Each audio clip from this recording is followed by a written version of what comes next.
มึงเบิ่งใครดูใครเตะมึงแพงเป๊ะ90,000พุ่นน่ะเนาะเอานั่งลงกินข้าวกันกินข้าวแล้วจังลมกัน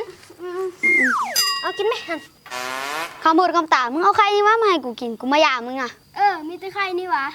ดีแล้วกูคว้าไข่สู่กินนี่น่ะดีแล้วแม่กูบุกเก็บผักมาซุปไม่สู่กินนี่น่ะมึงเบิ่งใครดูใครเตะมึงแพงเป๊ะ90,000พุ่นน่ะเนาะอันนี้มีแต่ไข่จานเดียววะป่านั้นเป็นคนดังเสียซื้อคนดังมัด